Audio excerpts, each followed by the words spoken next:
Indian premier league మ్యాచెస్లో గత 5 సంవత్సరాలుగా ఒక్క విషయం మాత్రం మారలేదు. అది అలాగే కంటిన్యూ అవుతూ వస్తోంది. అదేంటంటే రాజస్థాన్ రాయల్స్ టీంలోని సంజు శాంసన్ ప్రతి ఐపీఎల్ సీజన్లోనూ ఫస్ట్ మ్యాచ్లో హాఫ్ సెంచరీ క్రాస్ చేస్తున్నాడు. ఇది క్రికెట్ అభిమానులందరూ గమనించే ఉంటారు.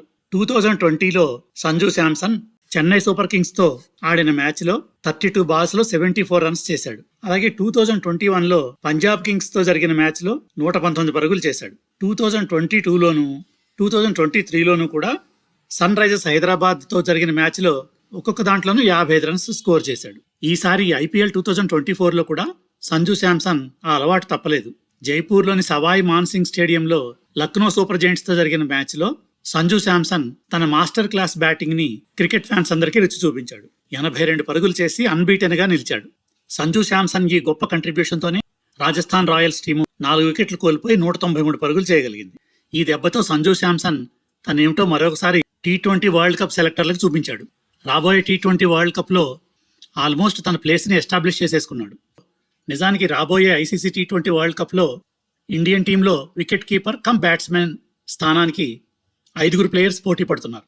ఈ వరల్డ్ కప్ జూన్ 1న మొదలవబోతోంది. ఈ వరల్డ్ కప్ టీంలో ప్లేస్ కోసం సంజు శాంసన్, కేఎల్ రాహుల్, రిషబ్ పంత్, ధ్రువ్ జురేల్ ఇలా ఎందరో కాంపిటీషన్ లో ఉన్నారు. అయితే వరల్డ్ కప్ లో ఆడబోయే ప్రాబబుల్ 15 మెంబర్స్ ని సెలెక్ట్ చేసుకోవడానికి ఈ ఐపీఎల్ 2024లో ప్లేయర్స్ పెర్ఫార్మెన్స్ లెక్కలోకి తీసుకుంటామని India head coach Rahul Dravid already ప్రకటించాడు. సో పెర్ఫార్మెన్స్ ని బట్టి చూస్తే సంజు శాంసన్ 52 బాల్స్ లో 82 పరుగులు చేసి సెలెక్టర్ల దృష్టిలో పడ్డాడనే చెప్పాలి. రియాన్ పరాగ్ తో కలిసి 93 రన్స్ పార్ట్నర్షిప్ ని నెలకొల్పాడు. ఈ ఇద్దరు కలిసి రాజస్థాన్ రాయల్స్ ఒక మంచి స్కోరు అంటే 193 ఫర్ 4 అచీవ్ చేయడానికి ఎంతో తోడ్పడ్డారు. భారత్ జట్టులో ఒకప్పటి ఆల్రౌండర్ అయిన ఇర్ఫాన్ పఠాన్ సంజు శాంసన్ తన బ్యాటింగ్ లో స్పిన్నర్స్ ని డీల్ చేసే విధానం చాలా బాగుందని అన్నాడు. ట్విట్టర్ లో ఇర్ఫాన్ పఠాన్ ఇలా ట్వీట్ చేశాడు: Sanju Samson playing on the back foot versus spinners is a master class, well played అన్నాడు. సురేష్ రైనా అయితే ఏకంగా సంజు శాంసన్ ని హీఈస్ ప్యూర్ గోల్డ్ అని పొగిడాడు.